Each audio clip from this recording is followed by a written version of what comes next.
The word of the day is fractions. Never be a fraction of yourself. Be all of what you can be. Right. We need to factorize. Most times we factorize, other times it's given to us, so we can just basically simplify. But here we're going to look at the top part, and we can see that this is a common factor type of factorization. Yeah, so 3 can go in both sides, and then x is common as well. So we take 3x squared, our first term, divided by the common factor. That gives us x. So we write down x. And then we take 6x divided by the common factor again. Cancel out the x's. That gives me 2. So it's going to be x plus 2 inside of the brackets. Now the denominator, we also want to take out the same common factor. So then 3x squared divided by 3x equals to x. And now we cancel out anything that occurs at the top and at the bottom. So my final answer is x plus 2 over x. And there we go. That's a simplified fraction. Let's go to the second one. Now, some of you might think, no, this one is easy, so I can just cancel out those two. No, people, you cannot do that. That is mathematically incorrect. So never do that. Okay? You can't do that in mathematics. You can't cancel out because you have 2 terms on top. So therefore, you can't cancel out in this situation. Right. Let's try again. Now, we're going to look at the top part. We can see there that this is common factor. And so we take out the common factor, which is y. And we're going to take y squared divided by the common factor. That gives me y on its own. Then we take y over y, that's 1. So it's going to be minus 1 over y. Because y is only one variable there at the bottom. So we cancel out what occurs in the top and at the bottom. And therefore my answer is y minus 1. And that is how easy it is. Right, let's go on to the next one. You can pause the video here and actually try it on your own and then see if we share the same answer. Right. So this is common factor. And so we look for common number that can divide into 7 and 14. And it's going to be 7, the highest number that can divide into both. And then p is also common. And we open a bracket that is p. So 7p squared over p. Cancel it out. And then the answer is p. And then we take 14p divided by 7p. Cancel out the p's. And then 7 goes twice into 14. And there we go. And then we take a 7p as a common factor at the bottom as well. We divide by the common factor. There we go. 2. And then we cancel out what occurs at the top and at the bottom. And you see how easy this is, people. You can do it too. Right. Let's get to some real stuff. And now we get to grade 10 level. So, we write down one we've been using the whole time, common factor. Let's look at the numerator. Can we use common factor here? No. So I'm going to write DBTS. What does that stand for?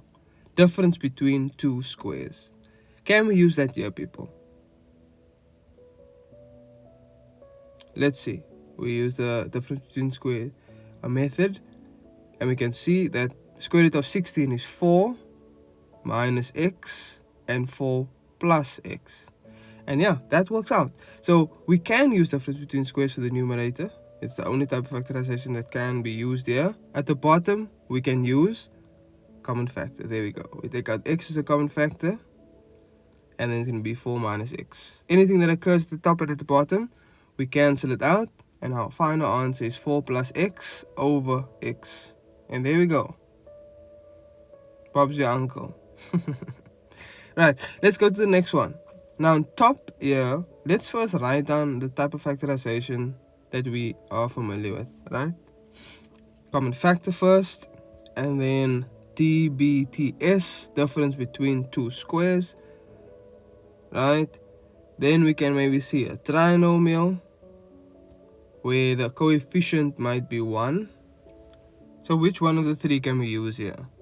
And obviously it's going to be trinomial, with the coefficient being 1. So we have an x in the first bracket and an x in the second bracket. And then which two numbers added together, which are factors of 6, will give me -5. So it's going to be -3 and -2. If you simplify it, you will get the middle term. And if you multiply -3 and -2, gives me +6. And at the bottom, we can take out common factor. And then that will be our answer there. And then we cancel out anything that occurs at the top and at the bottom. And our final answer is x minus 2 over 2. Easy. Now these are exam type questions. So this one specifically has multiple types of factorization. So we write down everything that we do know. Right, difference between squares, common factor. What else? Grouping that we have. What else do you remember?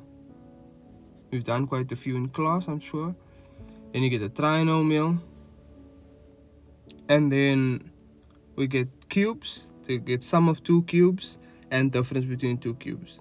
So that's where you have to check which one do you currently have. So in the first one, there's a trinomial. And then we have 2 brackets. And then we can basically fill it in. It's going to be x and x. And we're going to have a 3 and a 2. But we need to get +1 in the middle term. So therefore it would be +3 and -2. Right, then we take the denominator. And that's going to be common factor. So we take out the common factor of 2. And then -4. And then we multiply. And on top there, the numerator of the second fraction, it's difference between squares. So it's going to be 2 brackets. And x in the one. Put the x in the one and the x in the other.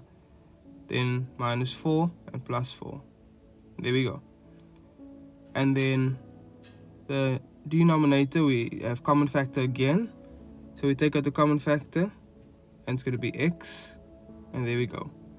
So here, we cancel out anything that occurs at the top and at the bottom. And there we go. And so on top, you'll have, we multiply the top. So it's going to be 2 brackets. So it's going to be x plus 3 and x plus 4 over 2x. There we go. And this is very easy. Well done. This is algebraic fractions.